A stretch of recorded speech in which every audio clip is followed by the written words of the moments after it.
नमस्कार। Book audio में बहुत बहुत स्वागत करता हूं मैं आपका दोस्त ब्रजेश। और दोस्तों, आज मैं लेकर के हाजिर हूं अरविंद कुमार श्रीवास्तव का कहानी संग्रह अरविंद की कहानियां। और हमारी आज की कहानी है चाणक्य और चंद्रगुप्त। चलिए बढ़ते हैं कहानी में आगे की ओर। चंचरिक ने ज्योतिष के हथकंडों को अपनाते हुए शांत भाव से उत्तर दिया, विश्व में जो कुछ भी है वो सब अनिश्चित है। मगध की भावी साम्राज्य, आप अपने हृदय की उथल पुथल को समाप्त कर अपनी समस्या कहें, समाधान अवश्य मिलेगा। मधुलिका के संकेत पर वीथिका कुटी के बाहर चली गई। वीथिका के जाने के बाद मधुलिका ने औपचारिकताओं के सारे वस्त्र उतार फेंक दिए और राजमहल में चल रहे अंतरकला की सब बातें निसंकोच उसने बता दी। अपनी उंगलियों पर कुछ गणना करके चंचरिक ने कहा, पद्म कमल का दूसरा विवाह अवश्य रुकेगा, किंतु कैसे ये अभी नहीं कह सकता। उसकी मृत्यु से इसका दूसरा विवाह रुकेगा। मधुलिका के चेहरे पर अजीब सी कठोरता उभर आई थी। वो गहरे तनाव में थी। चेहरे पर क्रोध और घृणा के भाव भी सहज रूप से देखे जा सकते थे। क्या आपने विचार किया है कि पद्मकमल की मृत्यु के बाद चंद्रकमल राज्य का उत्तराधिकारी होगा और उसकी पत्नी मगध की सम्राज्ञी? चंचरिक ने उसे और अधिक को देरने के उद्देश्य से पूछा। चंद्रकमल का विवाह नहीं होगा, वो पूरी तरह से मेरे वश में है।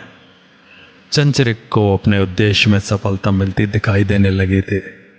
वो राजमहल में भी विद्रोह की अग्नि जलाना चाहता था। चंचरिक अपने उद्देश्य में सफल हो गया था। मधुलिका वापस लौट गई। कुछ ही दिनों बाद चंचरिक को समाचार मिला कि पद्मकमल बीमार रहने लगा है। औषधियों का उस पर कोई प्रभाव नहीं हो रहा था। सब बातें पूरी तरह छिपाई नहीं जा सकती। पद्मकमल को मधुलिका के षड्यंत्र का पता लग गया तो पद्मकमल ने अपनी तलवार उठाई और उसने एक ही बार से मधुलिका का सर काट दिया। इसे चंद्रकमल ने अपनी हार समझी। उसे लगा कि उसके और मधुलिका के बीच के संबंधों का पता पद्मकमल को लग गया है। इस कारण ही पद्मकमल ने मधुलिका की हत्या की है। राजमहल में विद्रोह की ज्वाला जल चुकी थी। वीथिका अब राजमहल में अकेली हो गई थी। नगर में केवल चंचरिक को ही वो ठीक से जानती थी। अपनी पूर्ण युवावस्था में भी वीथिका में बाल सुलभ कोमल भावनाएं थी। वीथिका ने एक दिन राजमहल से अपना सामान लिया और चंचरिक की कुटी में आ गई शरण मांगने। चंचरिक ने वीथिका को अपनी कुटी में रहने के लिए एक स्थान दे दिया। झेलम नदी के तट पर पर्वतेश्वर ने सिकंदर का बहुत वीरता से सामना किया और सिकंदर को किसी भी प्रकार झेलम नदी के पार उतरने का अवसर नहीं दिया। अंततः युद्ध में सिकंदर बुरी तरह घायल हुआ, फिर भी उसने पर्वतेश्वर को बंदी बना लिया। बंदी पर्वतेश्वर को घायल सिकंदर के सामने प्रस्तुत किया गया तो सिकंदर ने पूछा, तुम्हारे साथ कैसा व्यवहार किया जाए? वही जो एक राजा दूसरे राजा से करता है। सिकंदर पर्वतेश्वर के उत्तर से हतप्रभ हो गया। उसे ऐसे उत्तर की उम्मीद नहीं थी। सिकंदर ने पर्वतेश्वर को मुक्त कर दिया। फिलिप्स को उसने पंजाब का छत्रप यानी प्रशासक नियुक्त किया।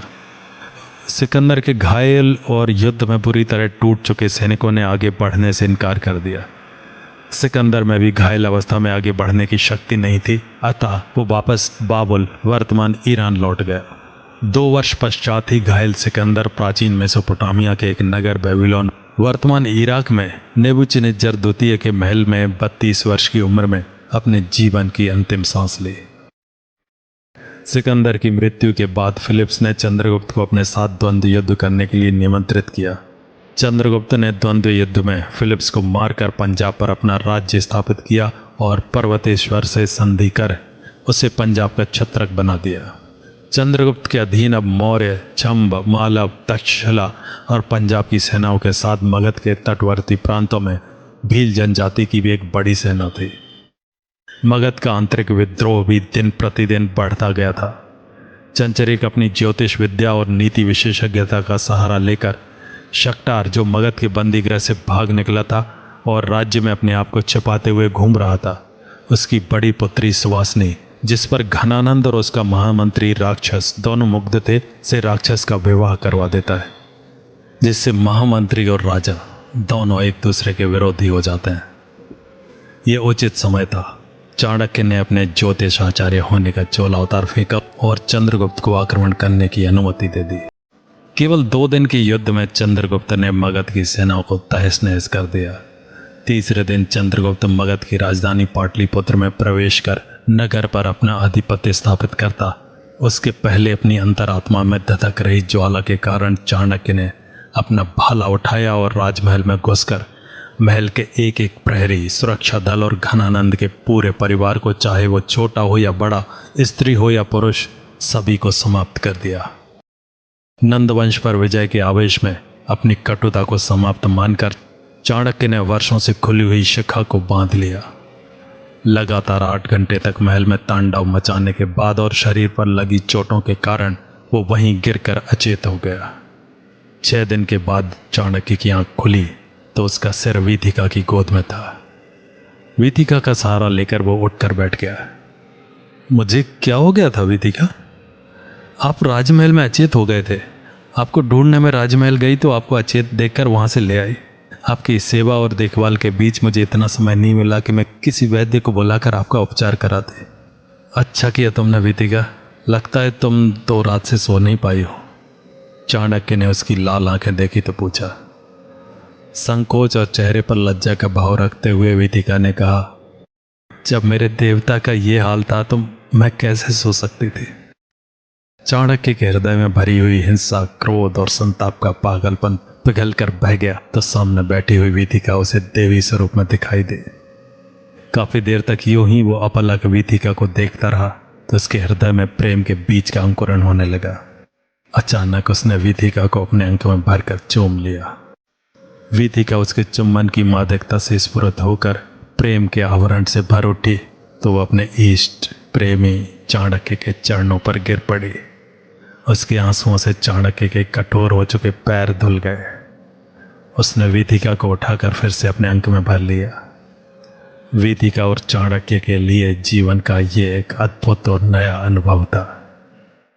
चाणक्य के आदेश और निर्देश पर चंद्रगुप्त की मां मुरा ने अपने पुत्र चंद्रगुप्त का मगध के राज्य सिंहासन पर राज तिलक किया। सबसे पहले चंद्रगुप्त ने मगध के कारागार में बंदी अपने पिता और अन्य युद्ध बंदियों को सम्मान से मुक्त करने का आदेश दिया। चंद्रगुप्त ने अपने पिता सूर्यगुप्त सर्वार्थ सिद्धि मौर्य को मगध का नया सेनापति नियुक्त कर दिया। शुभ मुहूर्त देखकर चाणक्य ने वीथिका के साथ विवाह कर लिया। उसके इस विवाह समारोह में चंद्रगुप्त, उसके माता पिता, राक्षस, सुवासिनी और शक्टार के अतिरिक्त पाटलिपुत्र के सभी गणमान्य व्यक्ति शामिल हुए थे। चाणक्य मगध का महामंत्री था तो राक्षस और शक्टार को भी राज्य में महत्वपूर्ण जिम्मेदारी दी गई थी। सिकंदर से पर्वतेश्वर के युद्ध के बाद भारत में वैचारिक आधार में 2 महत्वपूर्ण परिवर्तन हुए। एक, भारत में राजनीतिक एकता की आवश्यकता महसूस हुई। दूसरे, व्यापार, वाणिज्य, कला, संस्कृति के विकास के साथ विदेशी आक्रमणों ने भारतीय उपमहाद्वीप में राजनीतिक एकीकरण में मदद की। मगध राज्य को संगठित कर पुनः संपन्न और शक्तिशाली राष्ट्र बनाने एवं एक प्रशिक्षित विशाल सेना के पुनर्गठन करने में चंद्रगुप्त को 5 वर्षों का समय लग गया था। 5 वर्ष बाद चंद्रगुप्त अपने भारत विजय के अभियान पर निकला। सिकंदर की मृत्यु के 7 वर्ष बाद सेल्यूकस ने बेबीलोन में अपने साम्राज्य की स्थापना की और शीघ्र ही सीरिया पर अपना आधिपत्य स्थापित कर लिया। चंद्रगुप्त ने स्वर्णगिरी, अरुणाचल प्रदेश के सुबनसिरी नदी के तट से सौराष्ट्र, वर्तमान गुजरात, योध्या, पाकिस्तान में बहावलपुर से लेकर बीकानेर, राजस्थान तक के भूभाग पर अपना राज्य स्थापित किया। इसके अतिरिक्त उत्तरापद, तक्षशिला एवं प्रमुख गणराज्य मालव, मध्य प्रदेश एवं पंचनद यानी पंजाब उसके अधीन पहले ही हो चुके थे। चंद्रगुप्त विजय प्राप्त करने हेतु कलिंग यानी वर्तमान उड़ीसा की ओर बढ़ रहा था कि रास्ते में उसे सूचना मिली कि सेल्यूकस एरिया यानी काबुल, आराकलिया, कांधार अफगानिस्तान, जेटोलिया यानी मकराजा, हेरात पर विजय प्राप्त कर भारत पर आक्रमण करना हेतु सिंधु नदी की ओर बढ़ रहा है। चंद्रगुप्त सेल्यूकस का सामना करने के उद्देश्य से सिंधु नदी की ओर मुड़ गया। सेल्यूकस को उम्मीद थी कि इस बार भी सिंधु नदी के उस पार अंबिक उसका स्वागत करने को तैयार होगा और उसे भारत में प्रवेश करने में कोई परेशानी का सामना नहीं करना पड़ेगा। किंतु अब यह विखंडित भारत नहीं था। चंद्रगुप्त राजनीतिक एकता स्थापित करने में सफल हुआ था और कहानी जारी रहेगी अगले अंक में। तो मिलते हैं अगले अंक में।